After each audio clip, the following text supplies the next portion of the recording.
안녕하세요. 저는 20대 후반 여성입니다.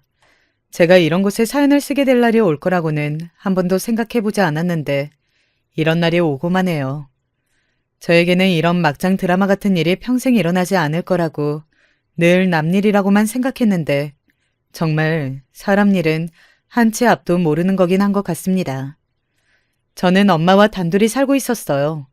기억도 나지 않은 어린 시절 아버지가 사고로 돌아가시고 어머니는 줄곧 저를 혼자 키워오셨습니다. 부유한 환경이 아니었기 때문에 고생이 참 많으셨어요.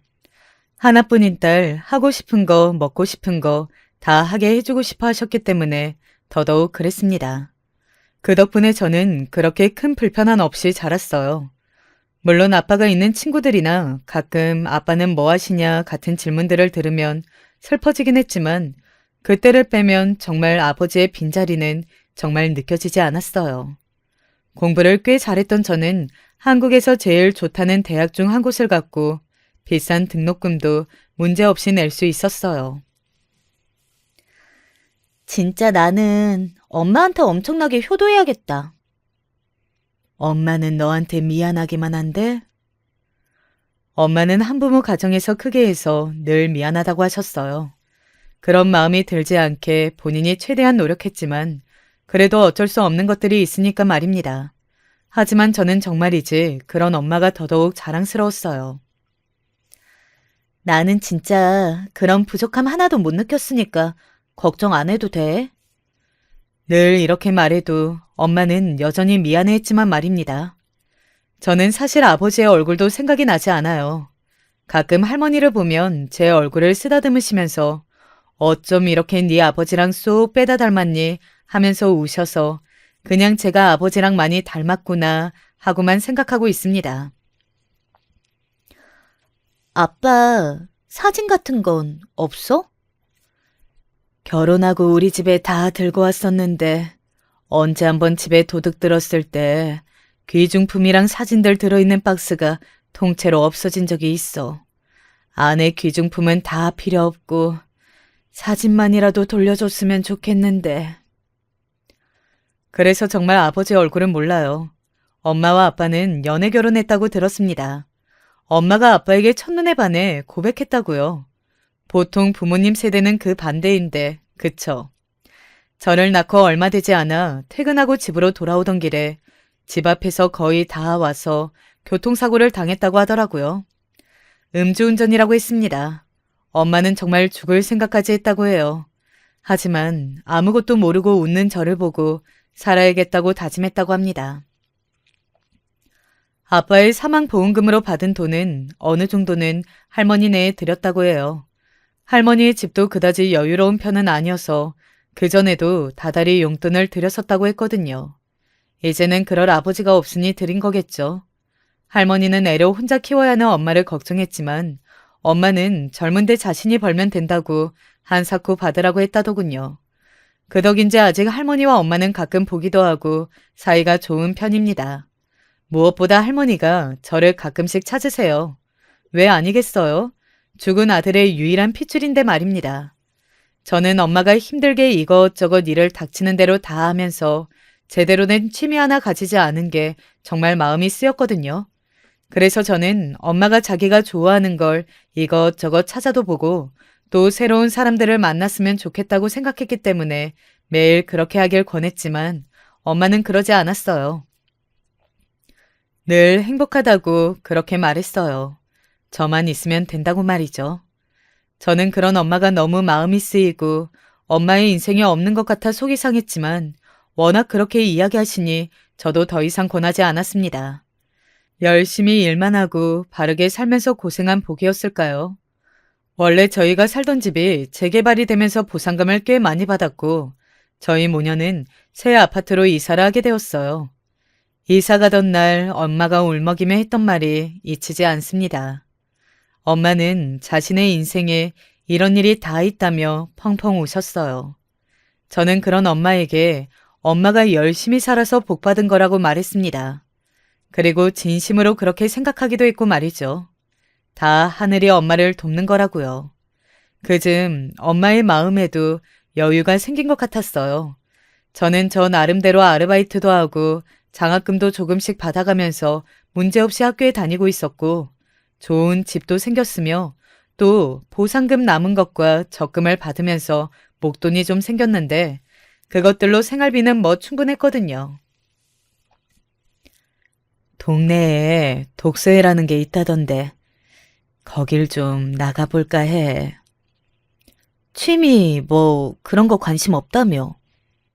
제가 웃으며 놀렸지만 그 누구보다 그런 엄마의 변화가 반가운 사람은 다름 아닌 저였습니다. 제발 엄마가 좋아하는 것을 찾았으면 했거든요. 엄마가 웃으면서 부끄러워했던 게 기억이 나네요.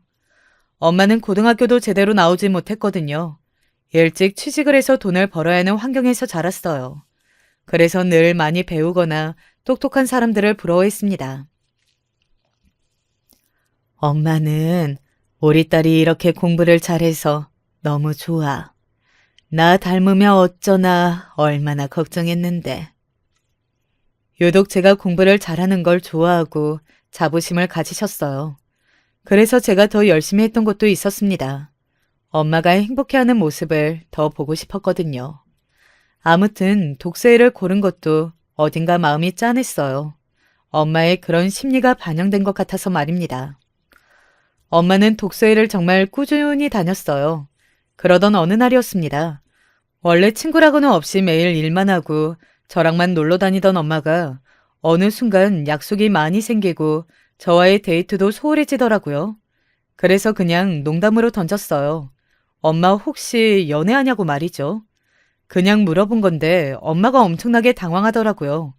제가 정말 화들짝 놀라서 누구냐고 물었어요. 수줍게하는 엄마의 모습이 어딘가 새로웠습니다. 엄마가 너무 좋아하면서 웃으니까 조금 질투가 나기도 했어요. 하지만 그보다 더 행복해하는 엄마의 모습에 진심으로 저도 행복했습니다. 한번 모셔와. 어떤 분인지 나도 궁금하다. 너는 괜찮아? 엄마가 다른 사람 만나도? 아버지 돌아가신 게 25년이 넘었고 나도 이제 어른이야. 여태 힘들게 나 키워왔는데 내가 여기서 안 괜찮을 게 뭐야. 나는 너무너무 기쁜데? 제 말에 엄마가 환하게 웃었습니다. 그런 엄마의 모습에 얼굴도 모르는 엄마의 남자친구에게 절이라도 하고 싶은 심정이었어요. 우리 엄마를 이렇게 행복하게 만들어줘서 정말 고맙다고 말이죠. 그로부터 얼마 지나지 않아 엄마의 남자친구를 소개받았습니다. 안녕하세요. 김종현이라고 합니다. 네, 안녕하세요. 박정아라고 합니다. 굉장히 정중하고 점잖은 분이었어요. 딸뻘인 저에게 그날 한 번도 말을 놓지 않으시고 세심하게 엄마를 챙겼습니다. 예를 들어 엄마가 물을 다 마신 것 같으면 아무 말 없이 물컵에 물을 따라준다거나 엄마가 기침하면 말없이 따뜻한 물을 가져온다거나 그런 것들이요. 생색을 하나도 하지 않고 조용조용 엄마를 챙기는 모습에 아, 엄마가 이래서 이분에게 반했구나 하는 생각이 들더라고요. 뭐 하는 분이냐 물었더니 평범한 직장인이라고 하셨어요. 딱 보기에도 그래 보이긴 했습니다. 어디를 가나 쉽게 볼 수 있는 아저씨였지만 어딘지 직적인 분위기를 풍기시는 게 엄마가 늘 말했던 아빠의 모습과도 비슷해 보이는 느낌도 받았어요. 그 아저씨와 결혼할 생각이 있냐고 그냥 넌지시 물었던 기억이 납니다. 그때쯤에 만난 지 얼마 되지 않았는데 무슨 결혼이냐며 화들짝 놀라던 엄마의 모습이 기억이 나네요. 사실 제일 중요한 건 그 아저씨가 과거잖아요. 과거라니까 말이 좀 이상하긴 한데 결혼은 했었는지 이혼은 했었는지 이혼했다면 왜 했는지 자식은 있는지 그런 것들이요. 겉만 봐서는 모르는 게 사람이기도 하니까요. 그래서 그 부분을 조심스럽게 엄마에게 물었던 기억이 납니다. 엄마가 말해주기를 너무 어릴 때 멋모르고 한 결혼이라 서로 다툼이 많았고 그 무엇보다 아저씨 엄마와 그 여자분이 고부 갈등이 좀 심했다고 하더라고요. 그래서 두 사람 사이에 다툼이 심했다고요. 그걸 버티지 못하고 이혼하자고 했고 아저씨는 그 이후로 남의 집 귀한 딸 데려다 고생시킬까봐 누군가를 만나도 결혼은 하지 않고 지냈다고 말이죠. 그래서 아저씨는 그 여자분과 이혼 후 쭉 혼자 지내셨다고 합니다. 자식도 없는 채로 말이죠. 제가 혹시나 엄마에게도 아저씨의 엄마께서 뭐라 하시는 건 아닌가 싶어서 지금은 어떠시냐 물어봤어요. 그랬더니 최근에 돌아가셨다고 하더라고요. 물론 슬픈 이야기이긴 했지만 엄마에게는 잘된 일 같아 마음이 놓이는 것도 어쩔 수 없었습니다. 원래 사람이라는 게 다 그렇잖아요. 엄마는 뭐 만난 지 얼마 되지 않아서 결혼까지 생각하고 그런 거 아니라고 하긴 했지만 사람이 왜 감이라는 게 있잖아요. 저는 사실 그날 엄마의 눈빛과 그 아저씨의 눈빛을 보자마자 아, 곧 결혼하겠구나. 저 아저씨가 내 새아빠가 되겠구나 하는 생각을 했습니다. 그리고 그 생각은 곧 현실로 이루어졌어요. 어느 날 엄마가 굉장히 쑥스러운 얼굴로 저에게 할 말이 있다고 하더군요. 얼굴에 생각이 다 보이는 엄마가 귀여워서 모른 척했던 기억이 납니다. 엄마는 끝까지 이야기를 못 하더라고요.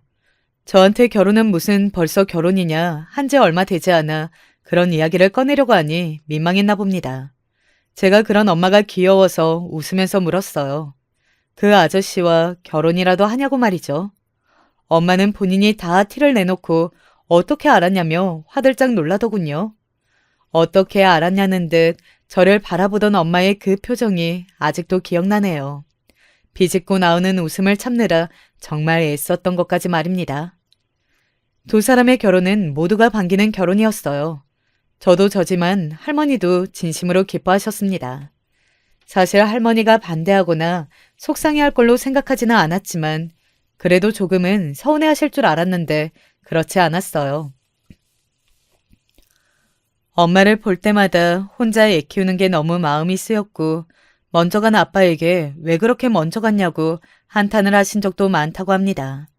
이렇게 예쁜 마누라와 딸 두고 어떻게 그렇게 빨리 갔냐고요. 저에게도 그 아저씨는 괜찮은 사람 같아 보였는지 어떤 사람인지 정말 꼬치꼬치 캐물으셨어요. 제가 다 괜찮은 것 같다고 말하자 그제야 웃으면서 다행이다 라고 몇 번이나 말씀하셨습니다. 그런 할머니의 모습에 저도 눈물이 나올 뻔했던 게 기억이 나네요. 엄마의 가족들도 하나같이 너무 기뻐했습니다. 다들 말은 안 해서 그렇지 저렇게 평생을 혼자 애만 키우다가 제가 시집을 가게 되면 얼마나 외로워할지에 대한 걱정이 많으셨던 것 같더라고요. 함께 늙어갈 동반자가 생긴다는 것에 대해서 굉장히 안심하는 것 같았습니다. 엄마는 또 그런 가족들의 모습을 보고 자신이 복이 많다며 울면서 감동을 하였고 말이죠. 그렇게 엄마와 새아빠는 결혼했습니다. 엄청 성대하게 한 건 아니었지만 그래도 새 신부가 된 기분을 느끼게 해주고 싶었던 저와 새아빠가 의견이 맞았거든요. 그래서 밥 한 끼만 먹고 말자는 엄마를 끝끝내 설득해 작게나마 식을 올렸어요. 물론 가족들과 정말 친한 지인 몇 명만 왔지만 말입니다. 한사코 거절하던 엄마가 드레스를 입고 환하게 웃던 모습이 아직도 눈에 선하네요. 정말 이제 행복했습니다. 제가 기쁨에 눈물이 날 정도로 말이죠. 신혼여행도 제가 그동안 모아온 용돈으로 일본을 보내드렸어요. 엄마는 정말 절대 그럴 수 없다며 거절했지만 저는 뭐라도 안 해드리면 평생 후회할 것 같으니 제발 받아달라고 사정했습니다. 이 또한 새아빠가 중간에서 정리하셨어요. 제 그 마음에 정말 고맙고 제가 얼마나 해주고 싶어 했을지 생각하면 받아야 할 것 같다고 말이죠. 엄마는 그럼에도 불구하고 거절했지만 저와 새아빠 두 사람이 강경하게 받으라고 하니 어쩔 수 없이 받기로 했습니다. 그렇게 일본 신혼여행을 보내드렸어요. 제 인생에서 가장 잘한 일 중에 하나라고 생각했습니다. 엄마가 다녀와서 찍은 사진들을 보여줬는데 정말 이제 행복해 보였거든요. 새아빠와 저는 말도 잘 통하고 꽤 통하는 구석이 많았어요. 그래서 금방 친해질 수 있었습니다. 저에게도 좋은 어른이 한 명 더 생긴 것 같아서 좋았어요. 그때가 제가 했던 고민이 있었는데 바로 독립에 대한 문제였습니다. 저는 정말 운이 좋게도 학교를 졸업하고 얼마 되지 않아 누가 들어도 알만한 회사에 취직하게 되었거든요. 회사에서 집까지 먼 것도 독립을 생각한 이유 중에 하나였지만 무엇보다 엄마와 새아빠가 신혼인 게 독립을 생각하게 된 가장 큰 이유이긴 했어요. 두 분 같이 사시는데 혹여나 제가 방해될 수 있으니까 말이죠. 물론 새아빠는 저에게 정말 잘해주셨지만 속으로 어떻게 생각하실지 모르는 일이고 재혼 가정의 다 큰 딸내미가 한 집에 사는 게 맞나 하는 생각을 스스로 했었거든요. 주위에서 독립하는 게 좋을 것 같다는 조언도 많이 들었었고 말이죠. 제가 그쯤에 대기업에 취직에 성공했었거든요. 그래서 온 가족이 축하 파티도 했었고 말이죠. 그리고 얼마 되지 않아 제가 그렇게 말했습니다. 엄마는 아직 너랑 떨어져 살 마음의 준비가 되지 않았을 거다. 그리고 네가 회사가 너무 멀어서 도저히 견디기 힘들 수준이 아니면 그냥 결혼하기 전까지는 여기서 엄마랑 나랑 같이 사는 게 어떻겠니? 이제 몇 년이나 더 같이 살 수 있을지도 모르는데. 그래도 엄마는 나랑 여기서 둘이서만 사는 것보다 너랑 셋이 함께 사는 걸 더 행복해할 사람이라는 거 네가 제일 잘 알지 않니? 그리고 나도 네가 계속 같이 살았으면 싶구나. 진심으로 그렇게 말해주셔서 더 감사했던 기억이 납니다. 그렇게 한 2년 정도 정말 행복했어요. 저도 엄마도 말이죠. 그런 저희 집에 변화의 바람이 불어온 건 아주 사소한 계기였습니다. 그날은 한 달에 한 번 퇴근을 빨리 하는 금요일이었습니다. 원래 친구와 약속이 있었는데 친구가 갑자기 집에 급한 일이 생겨 약속이 취소됐었거든요. 일찍 집에 가서 엄마랑 수다나 떨어야겠다 하면서 엄마가 좋아하는 순대를 사들고 집으로 돌아오는 길이었어요. 집 앞에서 어떤 여자와 새아빠가 말싸움하는 듯한 모습이 보였습니다. 순간 몸을 숨겼어요. 상황 자체는 뭐 그럴 수 있을 법도 한 상황이라 이상하게 생각하지 않을 수 있었지만 새아빠의 표정이 정말 처음 보는 표정이었거든요. 늘 미소를 짓고 또 화가 나는 일이 있어도 어딘가 따뜻한 얼굴이었던 새아빠는 굉장히 험상궂고 무서운 얼굴을 하고 있었어요. 그리고 이건 나! 너 진짜 한 대 맞고 싶어서 이래? 죽여! 내가 뭐 당신한테 한두 번 맞아? 평소에도 많이 때리잖아. 그냥 때려!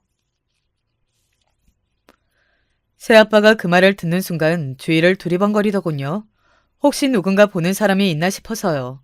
다행인지 불행인지 그때는 그 주변에 사람이 없었어요. 저도 숨어 있었고 말이죠. 이 미친년이 진짜! 새아빠는 때릴 때 손을 번쩍 들었고 그 여자는 잔뜩 움츠렸지만 다행히 때리지는 않았습니다. 손을 천천히 내린 새아빠가 말했어요. 얌전히 있으면 너한테도 좋은데 왜 이렇게 자꾸 멍청하게 굴어? 요즘 나한테 소홀하니까 그렇지? 그래.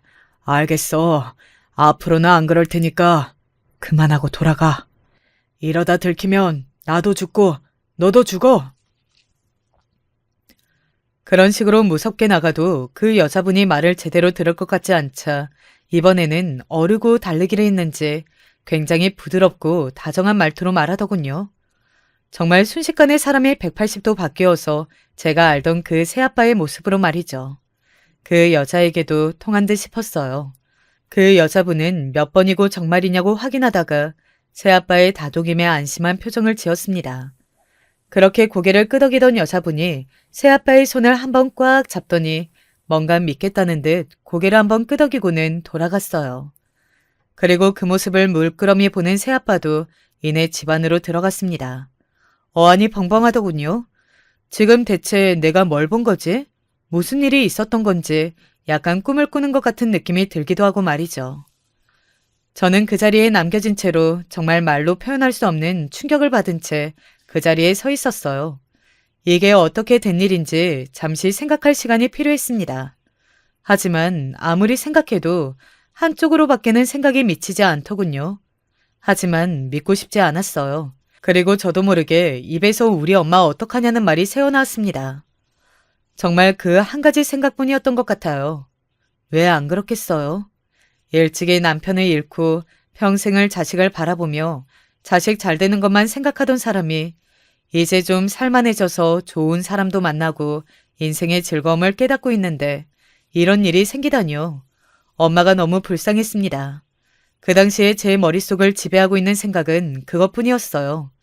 그래서 잠시나마 방금 내가 본 것들이 뭔가 오해가 있는 거거나 저 여자가 이상한 사람이라서 새아빠가 저런 게 아닐까 하는 자기 합리화를 해보려 했지만 눈으로 본 새아빠의 모습은 제가 알던 사람과는 거리가 너무 멀었어요. 직접 확인을 해봐야 했습니다. 엄마가 불쌍하다고 모른 척할 수 있는 수준의 문제가 아닐 수도 있었고 또 직감적으로 그 정도의 문제가 아니라는 생각이 확 들었거든요. 일단 마음을 진정시켰습니다. 집에 들어가서 아무렇지 않은 얼굴로 새아빠를 봤어야 했으니까 말입니다.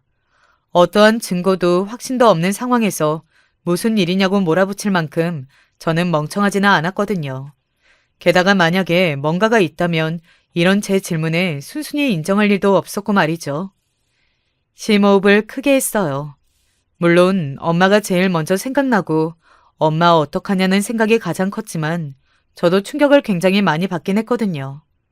그동안 같이 한 집에서 살면서 쌓인 정을 무시할 수 없었고 무엇보다 정말 좋은 사람이라 믿었습니다. 때로는 정말 죽은 아버지가 보내주신 사람이 아닐까 하는 생각이 든 적도 있어요. 그만큼 저도 마음을 많이 줬고 또 의지했습니다. 정말 신라 같은 제가 오해를 하고 있고 다른 어떠한 상황이 있을 수도 있다라는 생각을 하면서 마음을 다잡았어요. 그리고 최대한 아무렇지 않은 척 웃으며 집으로 들어갔습니다. 새아빠가 왜 이렇게 일찍 왔냐며 약속이 있지 않았냐고 저를 보고 반가워하더라고요. 제가 약속이 취소됐다고 엄마와 먹으려고 순대를 사왔다고 하니 너무 잘 됐다고 좋아하면서 막걸리를 사오겠다고 밖으로 나가셨어요. 같이 한잔하자고 말이죠. 그 모습을 보면서 정말 많이 혼란스러웠어요. 지금 제 눈앞의 사람과 조금 전에 그 사람이 다른 사람 같았으니까 말입니다. 그날 셋이 함께 술을 먹으면서 이런저런 이야기를 많이 했거든요.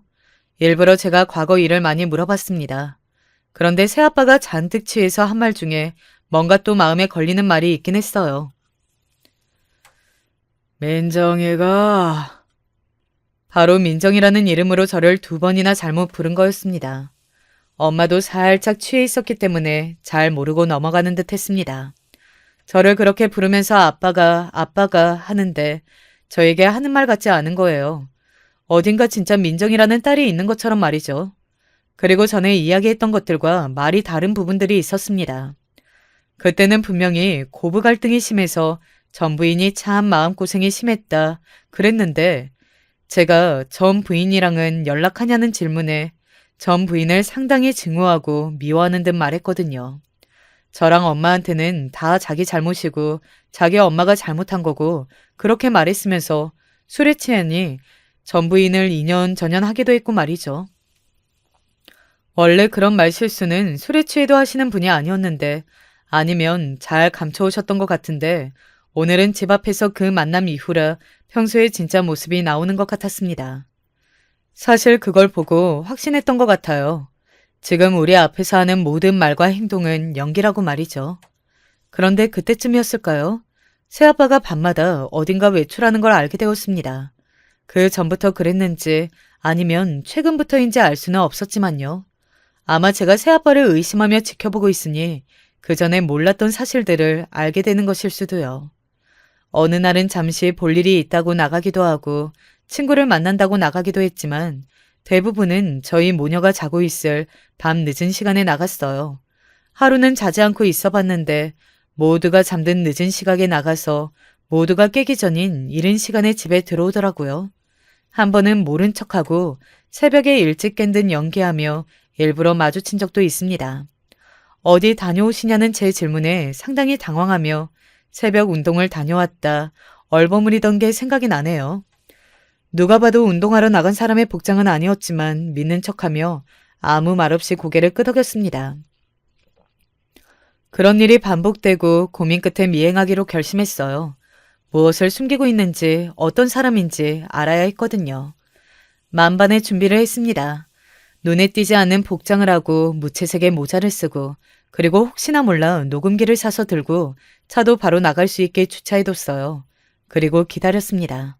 새아빠의 밤늦은 외출을 말입니다. 방 안에 숨죽이고 방 밖의 소리에만 집중하고 있는데 안방 문이 열리는 소리가 들리더군요. 그리고 굉장히 조심스러운 몸짓으로 밖으로 향하는 게 느껴졌어요. 현관문이 닫히는 소리가 들리자마자 조심스럽게 방에서 나와 현관문에 귀를 가져다 댔습니다. 그리고 엘리베이터를 잡히고 그곳이 누군가 타는 소리가 들리고 내려가는 기계음이 들리자마자 빠르게 저는 비상구 쪽으로 가 계단을 타고 밑으로 내려갔어요. 저희 집이 고층이 아니라 빠르게 내려가면 계단이 더 가깝거든요. 그렇게 먼저 주차장에 도착해 빠르게 차에 탔습니다. 그러고는 숨을 고르고 있는데 저 멀리서 새아빠의 차가 제 차를 지나 아파트 단지 밖으로 나가는 게 보이더라고요. 조용히 그 뒤를 따랐습니다. 그렇게 들키지 않으려 조금 멀리서 새아빠의 차를 따른 지 얼마 되지 않아 어느 작은 주택가에 차를 세우는 모습을 발견했어요. 저는 멀찌감치 차를 세우고선 어느 집으로 들어가더군요. 오래된 다세대 주택이었습니다. 그 집으로 곧장 다가가 현관에 길을 가져다 댔어요. 그리고 충격적인 소리를 들었습니다. 굉장히 아이인 듯한 어린아이의 목소리가 들려왔어요. 아빠 하는 목소리가 말입니다. 방금 여기로 들어간 사람은 새아빠고 새아빠가 들어가자마자 어린아이가 아빠 하고 했다는 건 저 말하는 어린아이의 아빠가 우리 새아빠라는 거잖아요. 순간 멍한 기분이 들긴 하더군요. 그 옆으로 창문이 있었는데 조금 열려 있었어요. 그 안으로 그 집안의 풍경을 잠시 볼 수 있었습니다. 그리고는 조금 전에 받았던 충격 이상의 충격을 받을 수밖에 없었어요. 글쎄 애가 하나도 아니고 셋이었습니다. 이제 막 초등학교에 갔을 것 같은 아이 하나와 5살 정도로 보이는 아이 하나, 그리고 얼마 전 집 앞에서 봤던 새아빠와 신랑이 하고 있었던 그 여자 품에 안겨있는 태어난 지 얼마 되지 않은 것 같은 아이까지 말입니다. 그리고 그 두 사람의 대화는 그 장면보다 더 충격적이었어요. 이 대화는 제가 녹음까지 해둔 거라 정확하게 기억합니다. 그 여자 재산 많은 거 확실하지? 그렇다니까. 지금 사는 집도 비싼 아파트야. 그리고 딸내미 하나 키우면서 걱정되는 것들이 많았는지 보험도 진짜 이것저것 많이 들어놨어. 근데 그 여자 딸이 자기 엄마 죽었는데 당신한테 보험금이 다 돌아가게 가만둘까? 아, 그 집도 말이야. 당신이 집 사진 찍어준 거 보니까 나 정말 거기 들어가서 살고 싶은데. 내가 그래서 엄청나게 잘하잖아. 내 말이라면 껌뻑 줄게. 그리고 알아봤는데 어차피 내가 다 가지고 올 수는 없어. 나는 어쨌든 재혼한 남편이라 그래도 상속분의 상당 부분을 가져올 수 있고 보험금은 별 문제 없으면 수령인에게 다 수령되니까 아휴 그건 너무 걱정 안 해도 돼. 일단 문제는 그 여자 보험 수령인을 나로 바꾸게 해야 하는 건데 딸내미를 너무 사랑해서 그게 문제야. 둘이 사이를 좀 안 좋게 만들어봐. 그래서 요즘 좀 정화가 변한 것 같다는 식으로 슬쩍슬쩍 이야기하고 있어. 저는 녹음을 하다 말고 그 자리에서 주저앉았습니다. 제가 생각한 것보다 훨씬 더 나쁜 사람이었고 훨씬 더 큰일을 계획 중이었어요. 제가 상상했던 건 고작 2집 살림 정도였는데 새아빠는 엄마의 돈을 보고 의도적으로 접근했을 뿐만 아니라 보험금을 노리고 뭔가를 할 생각이었던 겁니다. 멍하게 앉아서 눈물만 흘렸던 것 같아요. 그런데 그 와중에도 녹음기는 손에서 놓지 않았습니다. 이건 정말 엄청난 증거가 될 거라는 걸 알았으니까요. 그들의 대화는 이어졌어요. 그래서 방법은 생각해 봤어? 어떻게 하면 자연스럽게 처리할 수 있을지? 같이 결혼기념일 여행을 가자고 하려고 제주도로. 얼마 전에 텔레비전에서 봤는데 제주도 드라이브 코스는 CCTV도 없는 구간도 많고 비수기 밤에는 도로에 사람도 많이 없대. 그래서 거기서 교통사고가 났는데 운전자가 사망했는데도 원인 파악을 할 수 없댔나 하는 뉴스를 봤어. 두 사람이 엄마를 살해할 모의를 하고 있다는 것도 너무나 충격적이었지만 그걸 아이들이 듣는 데서 하는 것도 너무 충격적이었어요. 아무리 어리다고나 하지만 말입니다. 그 모습만 봐도 제대로 된 사람이 아니라는 것쯤은 한 번에 알 수 있었어요. 제가 그동안 봐왔던 새아빠의 모습은 모두가 다 허울뿐이었던 겁니다. 창문 너머로 두 사람의 대화가 마저 들려왔어요. 오늘도 자고 갈 거지? 당신 좋아하는 두부국 끓여놨어. 와 같은 이야기들 말입니다. 저는 그 자리에 주저앉아 한동안 멍하니 울었던 것 같아요. 처음에는 너무 놀라서였고, 그 다음에는 이 현실이 믿기지 않아서, 그리고 그 다음에는 우리 엄마가 너무 불쌍해서, 그리고 그 다음에는 분노했습니다. 정말 용서할 수가 없었어요. 지금이라도 당장 이 녹음본을 들고 경찰서로 가 신고를 하고 저 사람을 살인 미수로 어떻게든 하고 싶었지만 당장 엄마가 받을 충격이 가장 큰 걱정이었습니다. 그리고 무엇보다 지금 신고한다고 해서 엄청나게 처벌을 받을 수 있을 것 같지도 않았고 말이죠. 결국 모의만 한 거니까 말입니다. 그래서 일단은 모른 척 했어요. 그리고 친한 언니의 언니가 변호사라는 사실이 생각이 났습니다. 그래서 이 모든 이야기를 해줬더니 직접 실행에 옮기려고 시도했다는 증거가 있으면 처벌을 더 세게 할 수 있다는 이야기를 들었어요. 그래서 일단 다 모른 척 하고 있었습니다. 새아빠가 제주도 여행 이야기를 꺼내기 직전까지 말입니다.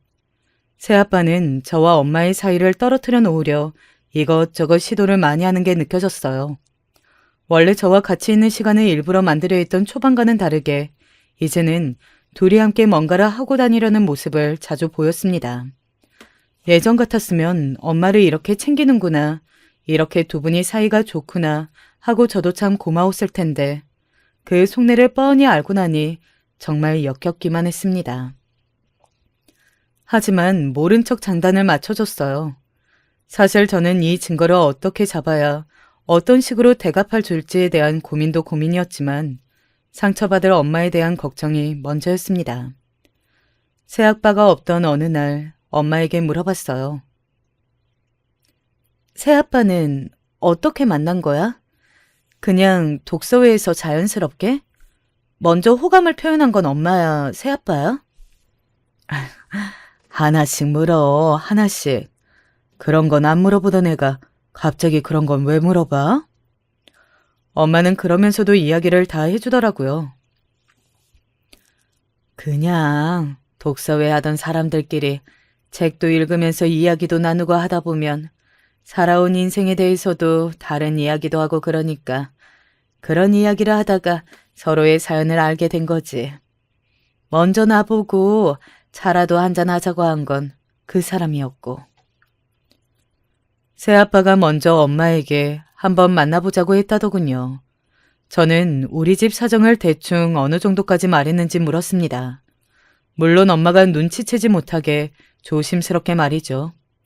재개발 덕에 좋은 집으로 이사를 하게 되었다는 거나 혹시 자신에게 무슨 일이 생겨 딸아이가 혼자 남게 될까봐 보험을 많이 들어놨다는 것까지 다 말했더군요. 독서의 사람들이 자신의 깊은 인생사까지 이야기했다는 거 보면 그 모임의 분위기가 대체로 그랬던 것 같습니다. 아마 그 이야기를 듣고 새아빠는 엄마에게 접근한 거겠죠. 그리고 그렇게 의도를 가지고 작정하고 접근한 사람을 엄마가 무슨 수로 당해낼 수 있었겠어요. 저는 그보다 엄마에게 새아빠가 어느 정도인지 알아야 했습니다. 그래서 물었어요. 새아빠가 많이 좋냐고요. 엄마는 뭘 그런 걸 새삼스럽게 묻느냐고 쑥스러워했습니다. 물론 언젠가 살아오면서 지금처럼 좋지도 않은 날이 오기도 하겠지. 그리고 내가 생각하는 만큼 좋은 사람이 아닐 수도 있고. 하지만 지금 너와 이렇게 셋이 함께 가족처럼 지내는 게 너무 행복해. 무엇보다 너에게 진짜 제대로 된 어른 남자 가족이 생겼다는 게 엄마는 너무 좋아. 그래서 제가 말했어요. 나는 엄마 언제나 이야기했고, 그리고 지금도 진심으로 생각하는 부분이지만 나는 아버지의 빈자리를 느껴본 적이 단 한 번도 없어. 언제나 엄마만으로 충분했고 부족함이 없었어. 그러니까 나를 위해서 나한테 좋을 것 같아서 뭐 그런 생각은 진짜 하나도 하지 않아도 돼. 엄마는 그제야 왜 그런 이야기를 갑자기 하냐며 새아빠와 무슨 일이 있었냐고 묻더군요. 안 그래도 요즘 새아빠가 제 이야기를 한다면서 말이죠. 물론 좋지 않은 쪽이었겠죠. 이미 그날 들어서 저는 다 알고 있었으니까 말입니다. 사실 그날 엄마에게 바로 밝힐 생각은 없었는데 엄마가 그렇게 물었던 것과 그 전에 저에게 어른 남자 가족이 생겨서 좋았다는 이야기에 터져버린 감정을 수습할 수 없었습니다. 그래서 사실 말도 꺼내기 전에 울음부터 터져나왔어요. 속상할 엄마가 마음 아팠고 더 이상 숨기기엔 그간 제가 마음고생을 많이 한 것도 있었습니다. 한참을 꺽꺽거리면서 울다가 좀 진정이 되었어요. 엄마는 그동안 묻지도 않고 가만히 달래주기만 했습니다. 처음에는 엄마도 무슨 일인가 싶어 당황하고 놀랐는데 제가 그렇게까지 오열하면서 우니까 보통 일은 아니다 싶으셨나 봐요. 저를 달래며 어느 정도는 마음의 준비를 하신 것 같았습니다. 제가 진정이 좀 되자 말씀하시더군요. 정아야, 엄마한테 이 세상 그 무엇과도 바꿀 수 없는 게 바로 너야. 엄마가 새아빠를 아무리 좋아한다고 하더라도 너랑 비교하면 정말 아무것도 아니야. 엄마한텐 네가 우선이고 최고고 먼저야. 그러니까 다 이야기해도 돼. 엄마는 네가 힘든 게 세상에서 제일 마음이 아파. 라고 말이죠. 너무 울어서 시뻘개진 얼굴로 숨을 몰아쉬며 그간 있었던 일들을 다 이야기했습니다. 녹음본은 들려드리지 않았어요. 직접 듣는 건 아무래도 더 충격이 클 테니까 말이죠. 그래서 조금 덜 자극적이고 덜 충격받으시게 최대한 노력해서 이야기했어요. 사실 집 앞에서 새아빠가 어떤 여자랑 싸우는 걸 봤거든. 그런데 내가 아는 새아빠의 모습이 아니어서 그날부터 나도 모르게 신경 쓰고 관찰하게 되고 그랬던 것 같아. 그러던 와중에 우연히 새벽에 집에서 몰래 나가는 걸 알게 됐고 어느 날은 일부러 안 자고 깨어 있어 봤는데 어김없이 비슷한 시간에 나가시길래 따라가 봤어. 그렇게 해야 할 것 같았거든. 근데 이미 아이도 셋이나 있더라. 집 앞에서 만난 그 여자는 엄마랑 만나기 전부터 이미 만났던 여자 같았고. 엄마는 굉장히 충격을 받은 얼굴이었어요. 왜 아니겠어요? 두 집 살림인 것도 모자라 아이가 셋이라는데요. 하지만 거기까지만 해도 그냥 저런 나쁜 놈, 대체 왜 아이가 셋이나 있는 사람이 우리 엄마한테 그랬냐고 물어보고 싶은 정도였어. 물론 화도 나고 배신감도 느꼈지만 근데 사실 이 뒤는 말하기가 너무너무 힘이 들었습니다. 누군가 자기 돈을 보고 접근한 것만으로도 충격일 텐데 그 돈을 위해 자신에게 해를 가하려고 했다는 것, 그게 믿고 의지하고 사랑했던 남편이라면 얼마나 슬프겠어요. 제가 미처 말을 하지 못하고 입술을 깨물며 손톱만 쥐어뜯고 있자 엄마는 조용히 그런 제 손을 잡아줬습니다. 엄마 괜찮아. 마음의 준비 다 했어. 그러니까 말해봐. 거짓말. 그렇게 말하는 엄마의 눈이 그리고 입이 떨리고 있었어요. 엄마는 이미 제가 말한 것만으로도 엄청난 충격을 받았을 겁니다. 그게 눈에 보였고 말이죠. 하지만 엄마도 그 나쁜 자식을 제대로 알아야만 했어요. 그래서 눈을 꼭 감고 숨을 몰아쉬었습니다. 엄마, 보험금 이야기를 하더라고. 엄마는 제가 말한 보험금 이야기의 속뜻을 알아차린 것 같았어요. 제 손을 잡은 엄마의 손이 떨리는 걸 느낄 수 있었습니다. 저는 천천히 눈을 떴어요. 엄마의 낯빛이 그 어느 때보다 새하얗게 질려 있었습니다. 그렇게 한참을 저희 모녀는 아무 말 없이 서로를 붙들고 있었어요. 제가 엄마에게 괜찮냐고 물으니 엄마는 대답 없이 제 손을 한 번 더 꽉 잡았습니다. 그리고는 울며 이야기했어요. 우리 딸, 그런 엄청난 사실을 알고도 말도 못하고 혼자 속 끓였겠네. 얼마나 힘들었어 그래. 그 와중에도 제 걱정을 하는 엄마의 모습에 저는 다시 한번 오열할 수밖에 없었습니다. 엄마는 가만히 저를 안아주었어요. 엄마의 눈물이 제 등으로 떨어지는 게 느껴졌습니다. 저는 다짐했어요. 그 자식을, 그 나쁜 놈을 절대로 용서하지 않겠다고 말이죠. 엄마에게 수십 번 당부했습니다. 모른 척하라고 말이죠. 그러고는 보험금 이야기가 나오면 수령이를 바꿔주는 척 거짓말을 하고 그 모든 상황과 제주도에 가자는 이야기하는 것까지 다 증거로 남겨놓으라고요. 제가 아주 작고 성능 좋은 녹음기를 사 엄마에게 어떻게 사용하는지에 대한 것도 세세하게 알려줬습니다. 그리고 이내 새아빠는 모든 것들을 예상대로 실행하더군요. 녹음본을 들어보니 정말이지 기도 안 찼습니다. 제가 아직 어리니 보호자인 자신을 수령인으로 하는 게 어떻겠냐. 둘러 말했지만 결론은 그거였어요. 그러면서 저에 대해 좋지 않은 뉘앙스의 말들을 끊임없이 엄마에게 했습니다. 엄마는 다 동의하는 척 진짜 그러냐며 새아빠의 말을 다 믿는 양 굴었고요. 그리고 드디어 그 말이 입으로 나왔습니다. 우리 결혼기념일에 제주도로 여행을 갈까 해. 저에게 그렇게 이야기하더군요. 그래서 제가 웃으며 아무것도 모르는 척 해맑게 말했어요. 저도 가면 안 돼요? 저도 제주도 진짜 정말 너무 가고 싶은데. 그런 제 말에 이런 전개는 예상하지 못했다는 듯 상당히 놀라더군요. 그리고는 뭐 결혼기념일이라 둘이서만 가고 싶다는 둥, 정하는 다음에 같이 가자는 둥, 제가 오지 않았으면 한다는 말을 엄청나게 열심히 돌려서 말했습니다. 그래서 웃으며 그러시라고 했어요. 대신 호텔이나 그런 건 제가 예약해드린다고 하면서 말이죠. 그리고 그날 밤 새아빠는 또 늦은 외출을 했습니다. 사실 저는 그럴 줄 알고 있었어요. 이 모든 사실을 또 그 여자에게 다 말하러 갈 거로 생각했거든요. 저는 또 뒤를 밟았습니다. 아니, 사실 이번에는 밟을 필요도 없었어요. 그 집을 알고 있었으니까 말이죠. 이제 우리 불행 끝. 행복 시작이야. 보험금 얼마냐고 슬쩍 물어봤거든. 당신 죽으면 내가 부자 되는 거 아니냐고 농담해가면서. 그런 걸 그렇게 대놓고 물어봐도 돼? 의심하면 어쩌려고. 그 여자는 이미 나한테 홀딱 다 넘어왔다니까. 그러니까 보험금 수령인도 이렇게 쉽게 바꿔주지. 아, 그 여자도 진짜 등신이다, 등신이야. 그래서 얼마래? 총 15억 정도 된대. 우리 이제 진짜 인생 비는 거야, 자기야.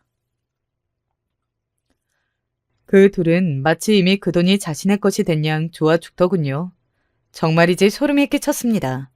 저희 엄마를 죽일 계획을 하면서 죽는다고 생각하고 저렇게 이야기하는 거잖아요. 누군가를 죽이고 보험금을 받아 그 보험금으로 팔자를 고치겠다는 말을 저렇게 신나고 즐겁게 이야기하는 것을 들으며 정말 저 인간들은 절대로 용서받아서는 안 된다고 생각했습니다. 집으로 돌아와 여태 녹음했던 녹음 파일들을 새아빠의 휴대폰으로 전송했어요. 그리고는 문자를 남겼습니다. 그 여자와 함께 당장 집으로 오라고 말이죠. 아니나 다를까 잠시 뒤 바로 전화가 오더군요. 받자마자 그냥 당장 오라는 말만 하고 끊었습니다. 그리고 얼마 지나지 않아 그 여자와 새아빠가 집으로 왔어요. 그들의 표정은 조금 전 신나하던 모습과는 정반대였습니다. 특히 새아빠는 문을 열고 들어서자마자 거의 무릎으로 저희에게 다가오는 수준이었어요. 여보, 정아야. 새아빠의 입에서 엄마에게 여보라는 말이 저에게 정아라고 부르는 그 소리가 굉장히 어색하게 들렸습니다. 그건 저희뿐만이 아닌 듯 했어요. 그 여자분도 못 들을 걸 들었다는 듯이 새아빠를 쳐다봤으니 말입니다. 새아빠는 지금 그런 게 눈에 들어오지 않은 듯 했지만 말이에요. 왜 아니겠어요. 지금 살인 미수범이 되게 생겼는데 말입니다. 이 여자 다 떼어놓으려고 이 여자한테 거짓말한 거야. 나는 당신 어떻게 할 생각 없었어. 사람을 죽이는 그런 게 쉽게 생각하고 행동할 수 있는 게 아니잖아. 진짜 아니야. 물론 처음에는 의도를 가지고 접근한 게 맞지만 당신이랑 정아랑 같이 살면서 진짜 너무 좋고 행복했거든. 내가 진짜 좋은 남편, 좋은 아빠가 된 것 같아서. 나는 정말 당신이랑 정화가 좋아. 한 번만 믿어줘. 그 말에 기가 차서 소리를 지르려 했지만 그건 제 몫이 되지 않았어요. 그 여자가 먼저 나섰기 때문입니다. 뭐 이 새끼야? 너 말 다 했어? 나한테는 다 죽이겠다며. 다 죽이고 이 집까지 네 걸로 만들어서 우리 5 식구 이 집에서 같이 살자며. 내가 언제? 증거 있어? 증거 있냐고? 이 새끼가 진짜? 그 여자는 새아빠의 머리채를 붙잡았습니다. 그리고는 엄청난 욕을 퍼붓기 시작했어요. 저는 그런 욕은 정말 생전 처음 들어봤습니다. 저희 모녀는 어안이 벙벙한 채로 그런 두 사람을 가만히 바라보고 있었어요. 그들은 자기들이 나서서 자신들이 잘못한 것들을 말하기 시작했습니다. 그 독서에도 내가 가라고 한 거잖아. 거기 돈 많은 한가한 아줌마들 많으니까 가서 작업 좀 쳐보라고. 네가 알아봐달라고 해서 알아본 거잖아. 그리고 이번 제주도도 CCTV 없는 도로 알아봐달래서 내가 얼마나 힘들게 알아봤는데? 야, 그러니까 증거 있냐고. 증거? 집에 있는 3명의 애 새끼가 그 증거다. 네 새끼들! 저는 당연히 그 두 사람의 대화 내용을 다 녹음 중이었습니다. 엄마가 가만히 제 손을 잡더군요. 그제야 엄마의 얼굴을 봤어요. 엄마는 울고 있었습니다. 나중에 들었는데 자기가 그런 놈을 믿고 의지하고 좋아했다는 것을 믿을 수가 없었대요. 그리고 사람의 가장 밑바닥을 본 기분이랬나? 그랬던 것 같아요. 어느 정도 증거가 되는 이야기들을 다 녹음했다 싶었을 때 그냥 곧장 경찰에 바로 신고했습니다. 그리고 제가 가지고 있는 모든 증거들을 경찰에 제출했어요. 그와 동시에 미리 연락해둔 변호사에게 이혼 소송을 바로 진행해달라고 했습니다. 새아빠는 경찰서까지 가서도 끝까지 포기를 하지 않고 저와 엄마에게는 원래도 그런 의도로 접근한 게 맞지만 이제는 아니다. 진심으로 저희 두 사람을 사랑한다. 저 여자에게는 마음이 떠난 지 오래라는 것을 강조했습니다. 물론 그 여자는 그걸 듣고 또다시 화가 났고 말이죠. 경찰서에서 다시 한번 싸움판이 벌어지고 모든 경찰이 보는 앞에서 그들은 자백에 가까운 말싸움을 다시 한번 했어요. 알아서들 슬슬 이렇게 자백해 주시네. 우리가 따로 조사할 것도 없겠어요. 경찰의 그 말에 두 사람은 정신을 차린 듯 그제야 입을 다물었지만 이미 늦은 다음이었습니다. 저와 엄마는 참고인 조사를 마친 뒤 생각보다 빨리 경찰서를 빠져나올 수 있었어요. 엄마는 경찰서를 나오자마자 다리에 힘이 풀린 듯 주저앉았습니다. 그리고는 그동안 참았던 눈물을 흘렸어요. 소리를 내지 않고 흐느껴 우는 듯한 그 울음소리에 정말이지 너무 속이 상하고 화가 났습니다. 왜 엄마에게 이런 일이 생겼는지 말입니다. 나는 참 남편 복이 없어. 그치? 그게 무슨 소리야. 복이 없어서 이런 일이 있고 있어서 이런 일이 없고 그런 말 하지 마. 저 개자식이 잘못한 거지 엄마 탓 절대 아니야. 욱해서 저도 모르게 소리를 질렀던 것 같아요. 자신을 탓하는 엄마의 모습에 순간적으로 그랬던 것 같습니다. 엄마는 다시 미안하다고 울고 저는 그런 엄마가 불쌍해서 울고 그렇게 한참을 경찰서 앞에서 앉아서 울었던 것 같아요. 재판은 생각만큼 수월히 진행되었습니다. 워낙 증거들이 빼도 박도 못하게 많았고 그 덕에 저희가 그 뒤에는 딱히 할 일도 없었고 말이죠. 마지막 재판에서 새아빠였던 그 자식이 울며 저희 모녀에게 사과했지만 그마저도 하나도 신뢰가 가지 않았어요. 저희 앞에서 엄청난 가면을 썼던 사람이잖아요. 억울함을 호소했지만 그 여자의 적극적인 방어와 증언으로 참작이 하나도 되지 않았다고 하더군요. 그 여자는 악을 품고 그간 있었던 모든 일을 다 세세하게 증언했다고 합니다. 그러는 와중에 다른 사기를 치고 다닌 것들도 밝혀졌고 말이죠. 이혼 소송도 다 마무리가 되고 모든 게 다 끝난 날 엄마와 술 한잔을 했어요. 정아, 너처럼 엄마, 이제 엄마 탓하지 않고 움츠러들지 않고 보란 듯이 내 인생 더 재미있게 살 거야. 그런 엄마의 다짐을 들으며 울었던 기억이 있네요.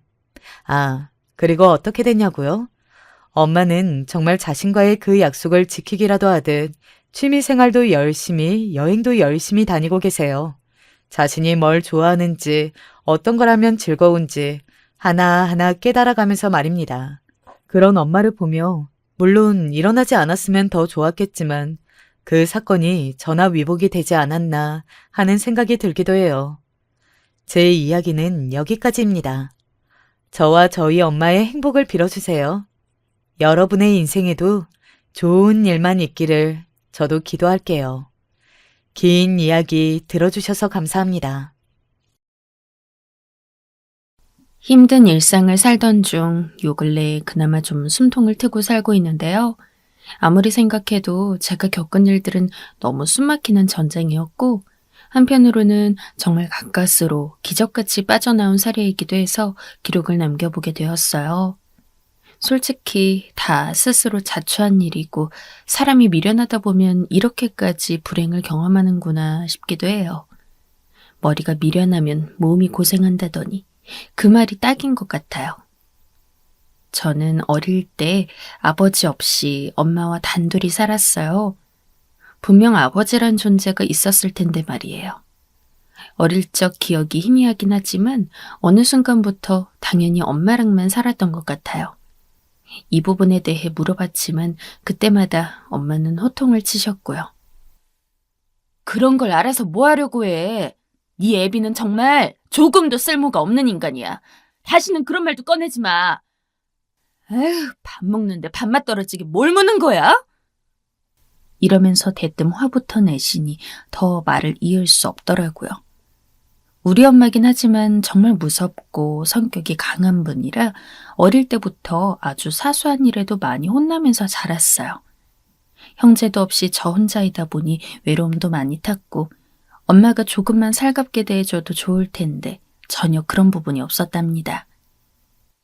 기집애가 돼가지고 설거지 하나 못하면 어떡해. 아유, 이 교복 브라우스 좀 봐라. 목 부분이 시꺼매가지고 이게 대체 뭐냐? 어디 봐봐. 공부는 제대로 하고 다니냐? 아, 이리 와서 좀 앉아봐. 맨날 이렇게 혼나고 야단맞고 어쩌다 꿀밤을 쥐어박히기도 하는 등 정말 구박의 연속이었답니다. 하다못해 학교 선생님이 우리 엄마이길 바랄 정도로 엄마와 사는 삶은 쉽지 않았어요. 그러던 저도 고등학생이 되니까 괜히 반항하게 되더라고요. 엄마가 여지껏 나한테 해준 게 뭐가 있어? 맨날 성질만 내고 남들이랑 비교만 하고. 아빠 없는 게 내 잘못이야? 왜 툭하면 때리는데? 이러면서 한껏 대들었는데 저도 머리가 컸다고 하지만 엄마를 너무 우습게 봤던 거예요. 우리 엄마는 결코 만만한 존재가 아닌데 아무리 사춘기 예민한 때를 넘기고 있다지만 무모한 도전을 했던 거죠. 엄마는 옆에 있는 회초리를 갖고 오더니 저에게 마구 휘둘렀고 참다 못한 저는 홧김에 집을 나가버렸어요. 이때 무기한 학교를 안 나갔고 한창 다들 대학 간다고 공부할 때 안 그래도 공부도 잘 못하던 저는 더더욱 남들이 평범히 가는 길과 멀어지게 되었어요. 당시 저처럼 공부도 안 하고 집안 환경이 안 좋은 친구들이 몇몇 있었는데요. 걔네들과 어울려 다니며 빈집들을 전전하고 정말 한심하게 살았었네요. 이제 저도 자식이 있는 입장이다 보니 참 왜 그렇게 엄마 속을 썩였을까요? 하나같이 정말 눈물 날 정도로 다 불행한 애들끼리 어울렸던 것 같아요. 그중 미순이라는 애는 상황이 정말 나빴거든요. 야, 우리 집 비어. 우리 집 가서 있자. 오늘 우리 집 아무도 없어. 그때 다들 딱히 갈 데도 없으니 셋이서 어영부영 이 친구네 갔었는데요. 당시 좀 충격이긴 했어요. 보일러도 안 들어오고 밥도 하나도 없고 집인지 무슨 임시 건물인지 모를 만한 곳에서 살고 있더라고요. 먹을 건 하나도 없어. 누구 돈 있는 사람. 가서 누가 라면 좀 사와라. 가스 안 끊겼으니까 끓여 먹을 순 있어. 당시 그렇게 어렵게 살던 때도 아니고 가스가 안 되는 집도 없었는데 친구네는 솔직히 집이라고 부르기도 힘들 만한 공간이었어요. 거기서 며칠 지내다가 또 다른 친구 집을 전전하다가 나중에 제 발로 걸어 들어가긴 했어요. 정말 안 죽을 만큼 엄마에게 맞겠구나 하고 각오를 하고 말이에요. 하지만 그런 저를 마주한 엄마는 전혀 다른 표정으로 저를 맞이하고 있었어요. 말투 역시 사근사근하게 말이에요. 수정이 너 어디서 밥은 먹고 다닌 거야? 일단 밥이나 먹자. 얼른 들어와.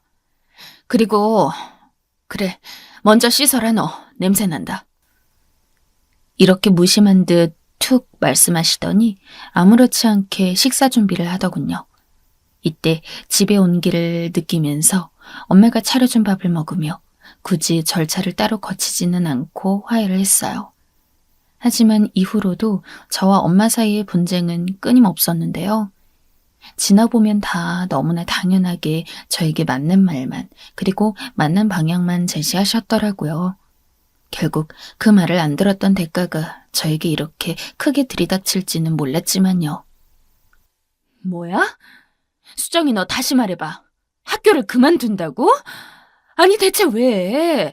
엄마가 이렇게 뼈가 부서지도록 일해서 다 대주고 있는데 왜 안 다닌다는 거야? 뭐가 불만이야?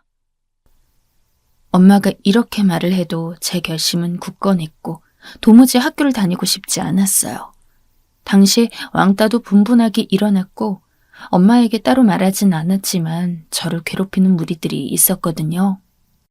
이때 어떤 사건이 있었냐면 크게 괴롭힘 당하던 어떤 여자애가 극단적인 선택을 한 거예요. 그래서 애들이 다 학교에 불려가고 상황이 나쁘게 되었는데 이렇게 해서 해결된 듯 보이긴 했지만 저는 몹시 큰 불안감을 느꼈어요. 그 친구 못지않게 불편함이나 두려움, 외로움 등을 느꼈었거든요. 아무래도 저로서는 살고 싶어서, 숨통을 트고 싶어서 학교 자퇴를 마음먹게 된 것 같아요. 하지만 엄마는 이런 사정을 모르니 미친 듯이 저를 흔들어대며 화를 내셨고 이러나 저러나 아무리 난리쳐도 제가 스스로가 안 가면 그만이잖아요. 결국 그렇게 학교를 그만두게 되었답니다. 어지간해선 눈물을 보인 적 없는 우리 엄마는 그때 생전 드시지도 않던 술을 드시고선 절 앉혀놓고 말씀하셨답니다. 에휴, 내가 이런 꼴 보려고 애비 없이 혼자 키운 게 아닌데 대체 언제가 돼야 내 맘을 네가 알아줄까? 언제가 돼야? 언제쯤 네가 네 애미 맘을 알아줄 거냐? 에휴. 이러면서 울부짖는 엄마를 보며 저 역시 가슴이 갑갑해서 정말 속을 풀 길이 없었어요.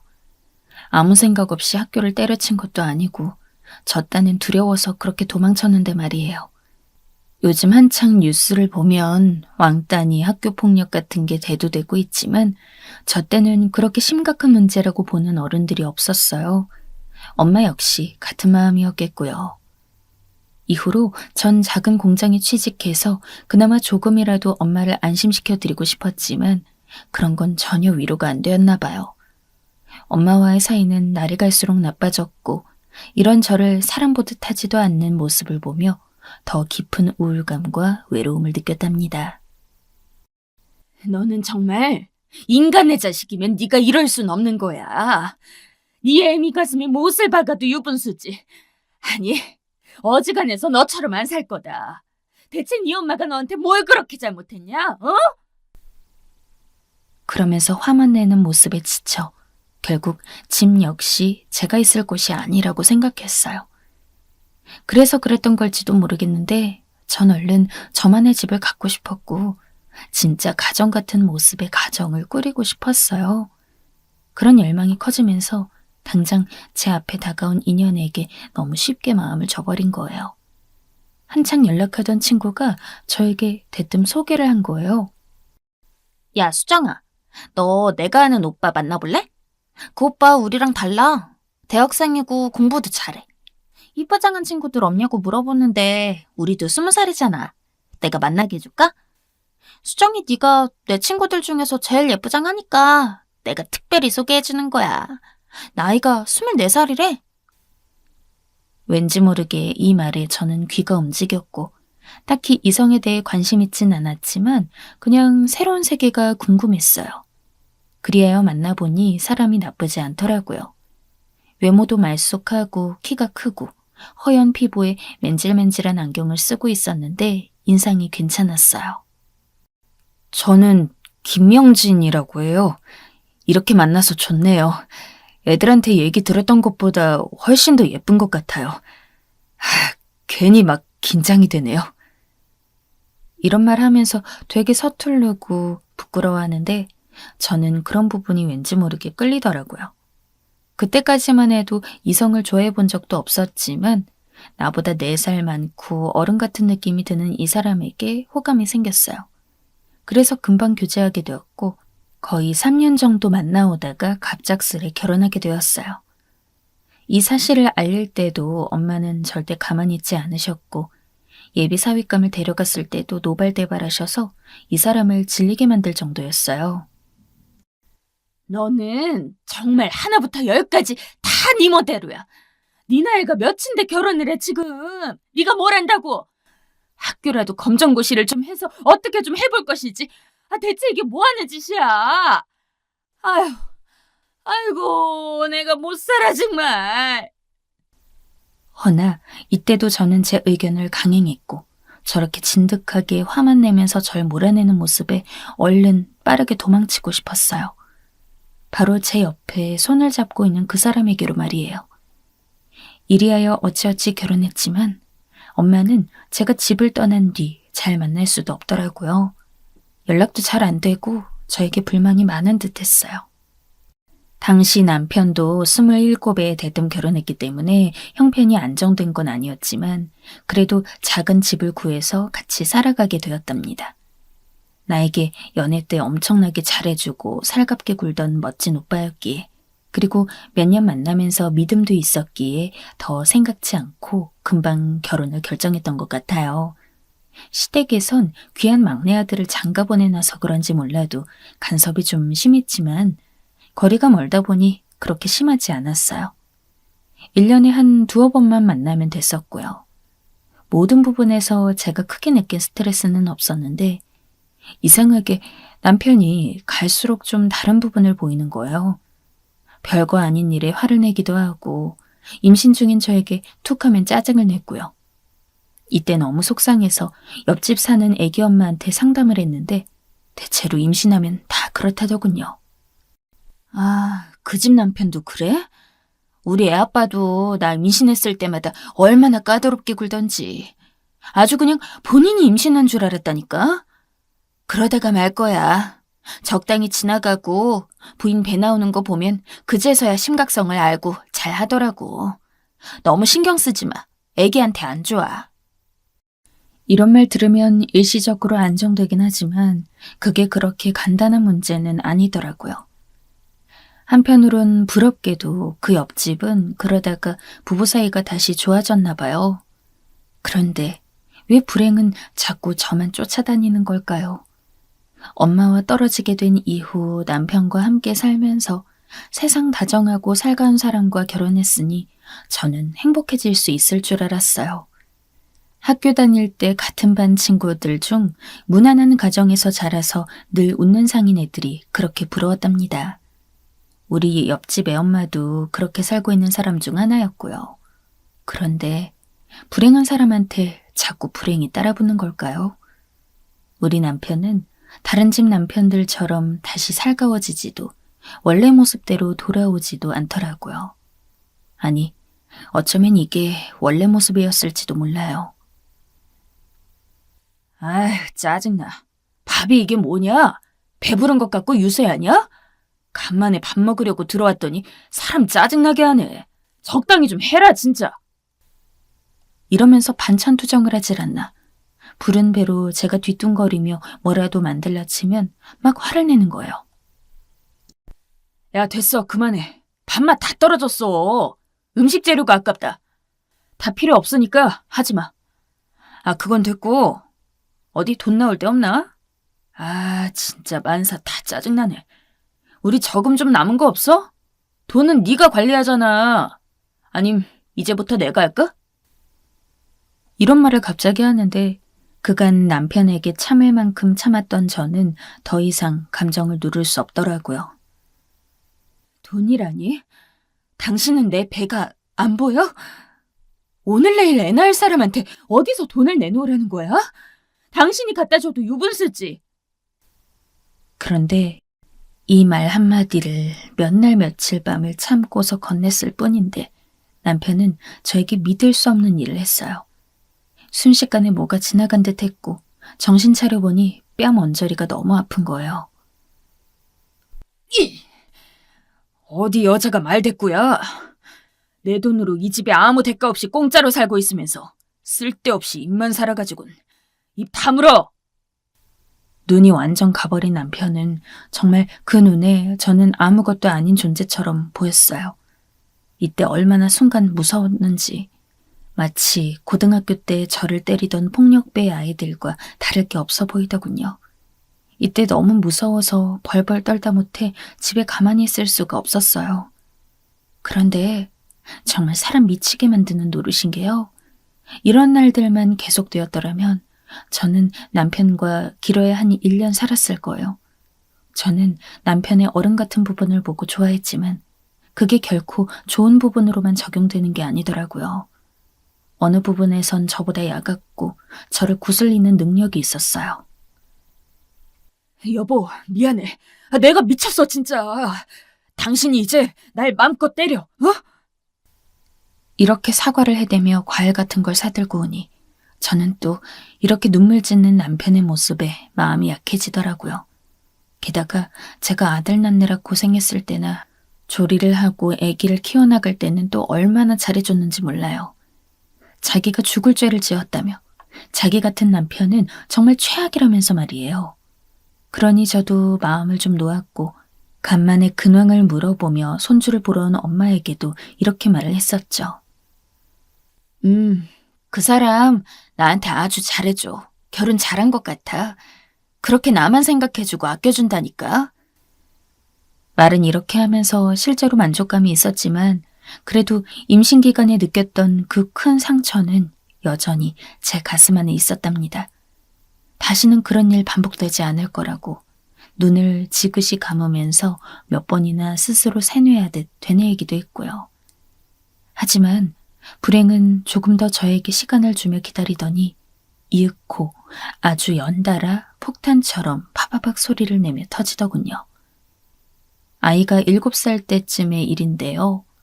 그 당시 남편은 아주 초기에 잠깐 맞들였던 도박의 길도 끊고 아이가 태어나니 다시 맘먹고 직장에 취직해 평범하게 월급을 탔어요.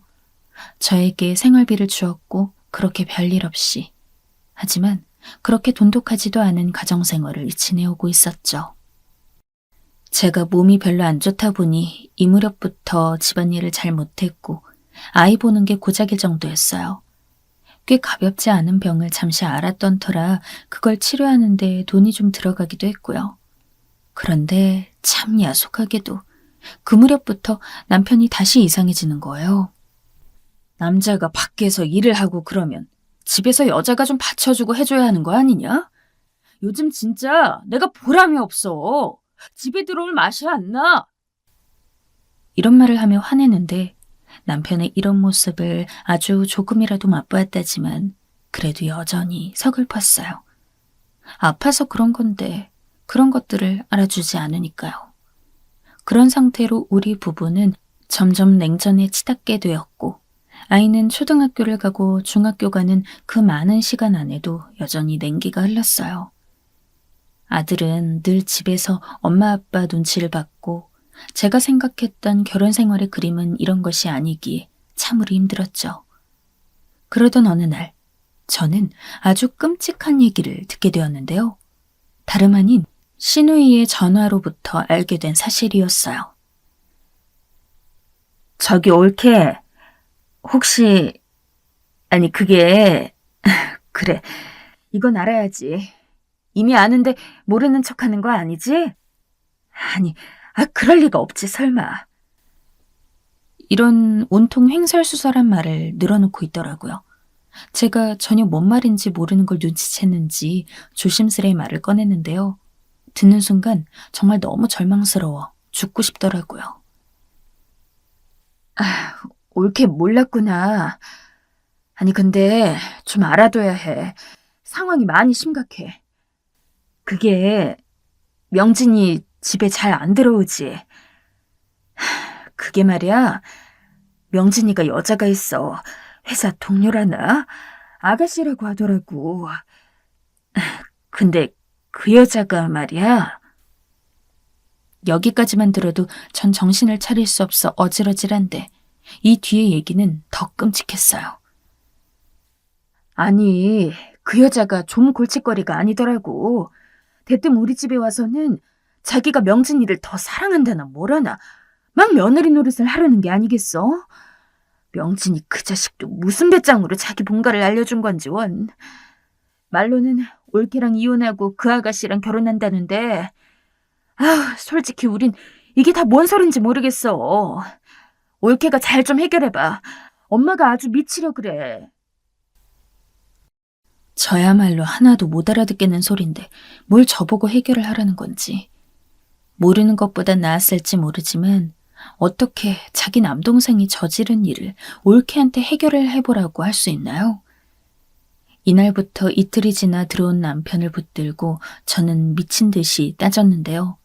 증거를 대라고 화를 내는 남편에게 시누이로부터 걸려온 내용을 말했어요. 그런데 막다른 골목에 몰리면 쥐도 사람을 문다더니 남편이 말이에요. 이전에 그 버릇 버리지 못하고 기어이 다시 일을 치더라고요. 저는 그대로 주저앉았고 남편은 정말 조금의 주저함도 없이 마치 저 같은 원수는 없다는 듯 무자비하게 물리적 행동을 일삼더라고요. 그날 너무 기가 막혀 쓰러져 울었고 아들은 엉망이 되어버린 제 얼굴을 쓰다듬으며 같이 울었어요. 엄마, 아빠 싫어. 나는 아빠 가만 안 둘 거야. 나중에 내가 크면 엄마 데리고 도망갈 거야. 아빠 용서 안 할 거야. 엄청 때려줄 거야. 이 말에 너무 서글퍼서 아들을 끌어안고 짐승처럼 통곡을 했어요. 결국 이리 살 수는 없다고 보았기에 저는 홀로 살겠다고 마음먹었는데요. 그래서 이혼을 하려고 남편에게 통보했는데 남편이 갑자기 들어온 거예요. 그러더니 대뜸 이게 뭐 하자는 건지 확 무릎부터 꿇는 게 아니겠어요. 여보, 내가 죽일 놈이야. 내 잘못이야. 나 정리했어. 다시는 안 만날게. 당신이랑 용수만 알고 열심히 살 거야. 나 한 번만 믿어주면 안 될까? 이러면서 남편이 꺼이꺼이 우는데 정말 미치겠더라고요. 남편이 미워 죽겠고 비참함도 너무 컸는데 제 가슴 한켠엔 친정엄마처럼 살지 않겠다는 다짐이 하나 있었어요. 바로 부모 한쪽 없이 키우지 않겠다는 다짐 말이죠. 그러나 어쩔 수 없이 이게 허물어지게 된 것을 서글프게 바라보며 이혼 준비를 하고 있는데 남편이 저렇게 저를 잡는 거예요. 내가 진짜 죽을 죄를 졌어. 나는 당신이랑 용수 없으면 못 살아. 내가 앞으로 잘할게. 제발. 이러면서 무릎을 계속 꿇는데 그 모습을 아들이 방에서 나와 보더니 울음을 터뜨리더라고요. 이때 정말 말할 수 없이 괴로워졌고 가슴이 찢어지는 것 같았어요. 그러면서 남편도 아이를 끌어안고 우는데 이 이상 진행을 못하겠더라고요. 별 수 없이 저는 같이 살기로 했는데 한편으론 신호 말로는 남편이 그 상간녀 집이 우리 집 부근이라며 그래서 쉽게 드나들었다는 말이 생각나 마음에 걸렸어요. 헌데 남편이 먼저 얘기를 하더군요. 저기 내가 생각해봤는데 당신도 계속 생각나고 너무 싫겠지. 우리 이사 가자. 먼 곳으로 가자. 이 집 정리하고 다른 곳으로 가자. 셋이서 새롭게 시작하자. 이렇게 말을 하니 저도 별달리 할 말이 없더라고요. 그러면서 남편이 새삼 이런 말을 하는 거예요. 그동안 내가 당신한테 너무 못했지? 내가 더 잘해야 하는데. 우리 오랜만에 장모님 찾아뵐까? 이런 말을 하는 모습을 보며 전 바보같이 눈물이 울컥하고 나와버렸어요. 엄마와 사이가 좋지 않았긴 했고 힘든 내색을 하면 그때마다 엄마가 궁상이라고 그러게 내가 너보고 뭘 했냐고 할 소리가 듣기 싫어 연락을 안 했어요. 하지만 힘들 때 그 누구보다 엄마 생각이 나서 후회스러울 때가 많았거든요. 그런 제 마음을 알 리가 없는 남편이지만 어찌되었든 이렇게 말하는데 결국 만남을 주도하게 되었어요. 우리 새 시작을 장모님께 말씀드리고 더 잘 살아보자. 그건 장모님도 마음고생하셨을 거 아니야. 사실 엄마도 이혼 결정을 할 무렵엔 제가 알렸기 기가 막혀 하셨고 또 욕을 하셨지만 속상해서 그랬던 걸 거예요. 저도 안심시켜드리는 게 나을 것 같아 그날 아들과 함께 셋이 찾아갔고 엄마는 못마땅한 얼굴을 했지만 갑자기 큰 결심을 한 듯 말하는 거예요. 동네가 어디야? 내가 좀 보태줄게. 그 정도는 엄마가 해줄 수 있어. 말해봐, 얼른. 글쎄, 새로운 집 얻으려 좀 멀리 가려면 돈이 부족할 테니 본인 돈으로 더 여유 있는 집으로 가라는 거예요. 당시 엄마는 실로 엄마 기준에서는 어마어마한 금액을 정말 그 이상 끌어올 수 없을 정도로 무리했어요. 이때 통장을 확인하고 얼마나 눈물이 나던지 진짜 기막히더라고요. 맨날 날카롭게 저를 대했지만 그 누구보다도 딸이 행복해지길 바랐던 엄마의 마음을 말이에요. 그런데 전 정말 왜 이리도 복이 없는지, 아니 복조차도 바라지 않아요. 불행한 저를 쫓아다니지 않아줘도 충분히 감사하면서 살 수 있는데 왜 저를 이렇게 괴롭히는 걸까요? 이때 저는 극단적인 선택을 하지 않은 것만도 다행일 정도로 정말 어마어마한 일을 겪게 되어버렸어요. 우리 엄마로부터 거액의 돈이 입금되었고 당연히 그걸로 새 집 계약하는 데 쓸 거라고 믿었던 저와 엄마의 너무나도 당연한 그 믿음은 남편에 의해 정말 길가에 버리는 쓰레기만도 못하게 달아주고 말았어요. 아니, 어떻게 그렇게 감쪽같이 자기 피부치를 키우는 부인과 그 장모님을 속일 수 있는 걸까요? 그런 식으로 뒤통수 때리고 자취를 감출 거였으면, 돈이 아쉬웠다면 자기 누나나 엄마한테 등을 쳤어야죠. 정말 하나부터 열까지 악랄함의 극치를 본 것 같아 이후로 우리 엄마는 시댁에 쫓아가서 시어머니를 흔들다 못해 격렬한 몸싸움이 벌어졌어요. 저는 그걸 말리지 않고 그냥 정신 나간 사람처럼 보고만 있었고 시누이는 바닥에 엎드려 싹싹 빌더군요. 이 모든 일은 남편이 상간녀와의 해외 도주를 위해 꾸민 아주 비열하고 무서운 연극이었던 거예요. 남편은 일이 바쁘다며 집에 못 들어온다고 했고 저는 크게 대수롭지 않아 했던 것 같아요. 그런데 점점 길어지면서 남편이 연락이 안 됐고 이후로 이 인간이 그 여자와 해외로 도주했음을 알게 된 거예요. 차라리 그때 살던 그 코딱지만한 집이나마 팔지 않아서 다행이었다고 해야 할까요? 그래도 그 집 한 채 값과 우리 엄마가 보태준 돈은 거의 비등했어요. 엄마는 결국 다시 이 모든 원망을 저에게 쏟아내셨어요. 이거 사, 이거 사. 나도 너처럼은 안 살았어. 이혼이라도 곱게 할 것이지 이게 뭐냐, 어? 서방한테 폭력에 계집질, 이젠 사기까지 당하냐? 네 엄마 죽는 걸 보고 싶어서 그렇게 막 사는 거야? 아유, 다 내 잘못이야, 내 잘못. 내가 널 낳지 말았어야 했어. 하다못해 이런 말까지 늘어놓는 엄마를 보는데 그 와중에 자기 아빠가 웬 아줌마랑 해외로 도망갔다는 사실에 충격받은 아들을 두고 저는 온전히 슬퍼할 수도 분노할 수도 없는 입장이 되었어요.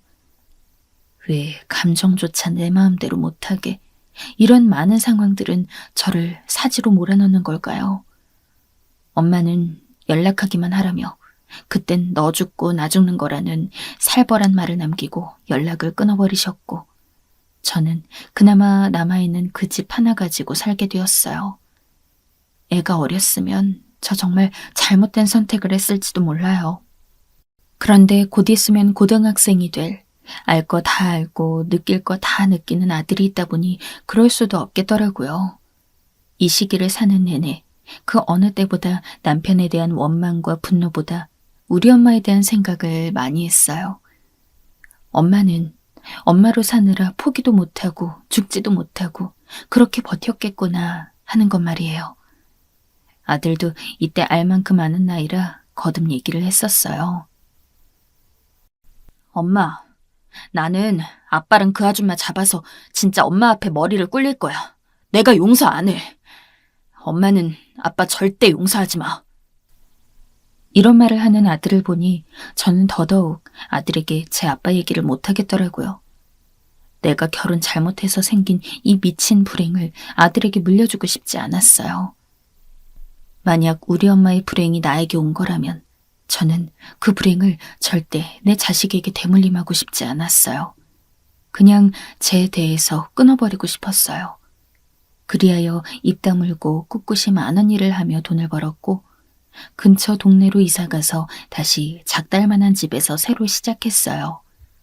그러는 사이 아들은 저와 달리 학교 공부를 마쳤고 대학도 갔고요. 어찌 보면 제 머리를 담지 않은 것인지 그나마 남편에게 하나 건질 게 있다면 머리는 나쁘지 않았던 것이 다행이더군요. 왜냐하면 다시 생각해도 참 한스럽지만 아니 알았다고 해도 방법이 없었겠지만 저는 너무나 법에 무지했고 아는 게 없었어요. 워낙 배운 게 없다 보니 그렇게 무모하게 결혼도 했고 아이도 낳아 키웠고 가장 가까운 남편에게 그런 큰 사기를 당해놓고도 대처를 제대로 못했던 거예요. 다시 찾으려고 해도 해외로 나가버린 이상 어렵다는 주변 반응에 목 놓아 우는 수밖에 없었고 마땅히 할 일이 하나도 없었답니다. 그러는 사이 저도 모르는 새에 이별을 하나 경험하게 되었어요. 제가 그렇게 바쁘게 일을 하고 뛰어다니는 동안 우리 엄마가 본인 집에서 숨을 거두신 거예요. 엄마에게 그런 지병이 있는지도 몰랐던 저는 가슴이 아파서 견딜 수가 없었어요. 엄마도 사람인데 죽는 게 얼마나 무서웠을까. 숨을 거두는 순간 정말 한 번쯤은 하나밖에 없는 자식인 내 생각이 나지 않았을까. 장례를 치르는 내내 엄마의 사망 소식을 옆집 아주머니로부터 전해 들은 내 모습이 너무나도 안쓰럽고 자괴감이 들어 정신을 차리지 못했어요. 이런 시기를 보낼 때도 아들이 없었다면 전 어떻게 견뎠을까요? 아들은 한창 공부 중에도 저를 위로하려고 했고 이런 부족하고 못난 엄마라도 잘못될까봐 겁이 났었나 봐요. 엄마는 내가 지켜줄 거야. 할머니는 엄마랑 내가 잘 살길 바라실 거야. 그만 울어, 엄마. 그렇게 아들은 끊임없이 저를 위로해 주었고 이 애는 저에게 과분한 자식이란 생각이 들더라고요. 서로에게 서로밖에 없었기에 그렇게 의지해가며 우리는 살았어요. 아들 때문에 숨을 놓지 못하는 게 괴로웠지만 한편으론 아들 때문에 내가 숨을 붙들고 살고 있다는 생각도 들더군요. 아들에겐 말하지 못했지만 우울증이 너무 심해서 약도 몰래 먹고 있었는데 엄마가 돌아가신 이래 저는 정말 중심 잡기가 힘들었어요. 간신히 버티고 있는 저에게 혹시 이게 또 불행 전에 찾아오는 전조인가 싶은 상황이 또 일어나게 되었어요. 사실 너무나도 좋은 소식인데 저는 너무 많이 심약해져 있었기 때문에 그런 것도 편히 받아들일 수 없었던 거예요. 엄마, 나 시험 붙었어. 어떡해. 드디어 엄마 아들 경찰 되는 거야. 아들이 시험 준비한다고 할 때도 많이 도와주지 못했는데 일하지 않는 날은 누워서 뒤척이고 TV만 보며 약으로 버티고 있었는데 말이에요.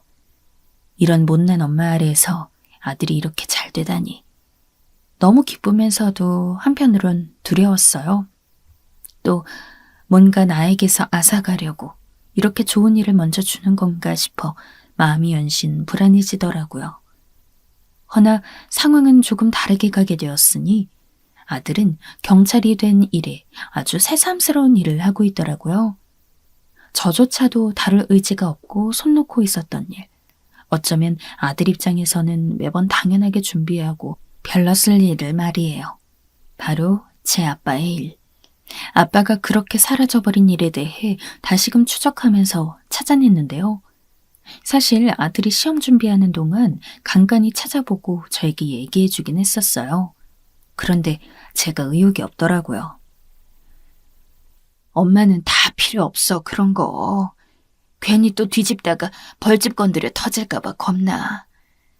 에휴, 아무것도 하기 싫다. 그냥 냅두자.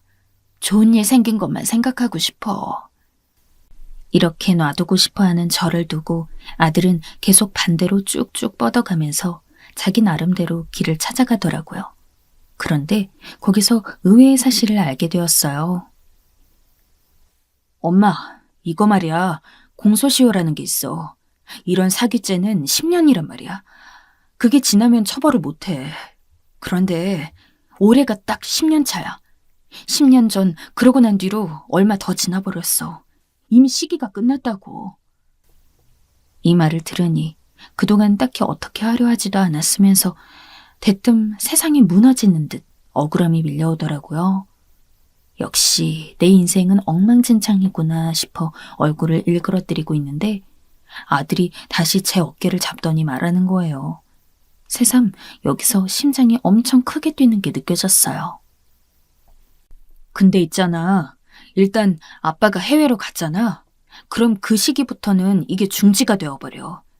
쉽게 말해서 그때는 이 공소시효 기간이 적용이 안 되는 거야. 만에 하나 아빠가 한국에 다시 들어오면 그때는 법대로 다시 처벌이 가능해진다는 거야. 들어오는 순간부터 공소시효가 발동되는 거라고. 제가 듣기로 죄다 어려운 말이었지만 결론은 해외에 있는 남편이 들어온다면 어떻게든 다시 잡을 수 있다는 얘기였어요. 처음엔 엄청 절망했다가도 막상 아주 신락 같은 방법이 하나 있다고 하니 은연중에 그걸 계속 생각하게 되더라고요. 하지만 10년 넘도록 한국에 안 들어온 사람이니 뭘 어쩔 수 있겠어요. 새삼 그걸 바랄 수도 없어 한편으로는 또다시 풀이 죽게 되었어요.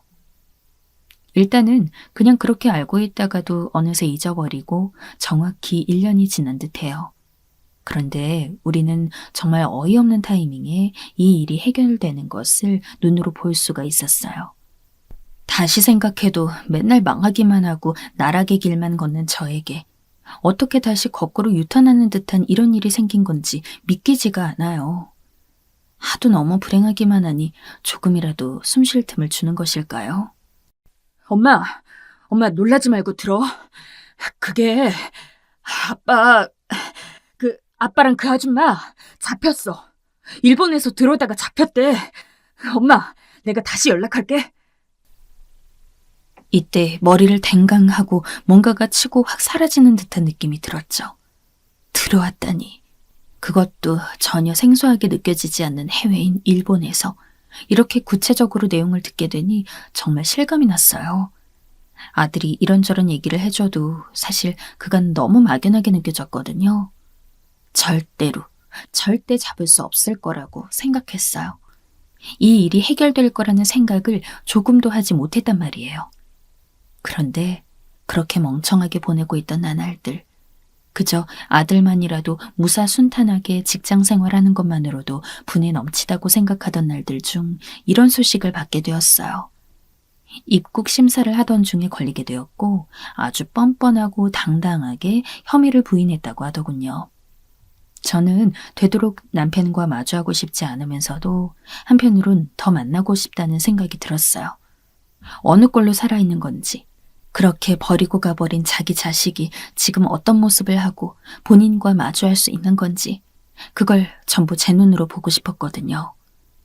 그렇게 마주한 남편은 괜히 한국에 들어왔던 건 아니었나 보더군요. 몸이 너무 안 좋고 전 세계적 흐름도 나쁘고 나이가 들고 그래서 꼴에 자기 어머니 생각이 나서 온 거였나 봐요. 참 잔망스럽게도 공소시효가 끝날 것을 기다리고 버티다가 들어왔던 것이었고요. 저를 대신해 아들이 할 말을 하는데 진짜 못 견디게 많은 감정들이 밀려왔어요. 저 기억은 하시려나요? 저 용수예요, 아빠. 그간 잘 지내셨나 봐요. 저 경찰하고 있어요. 진짜 할 말이 없네요. 저 경찰 된 일에 계속 아빠 생각만 하고 있었어요. 어떻게 잊을 수가 있을까요?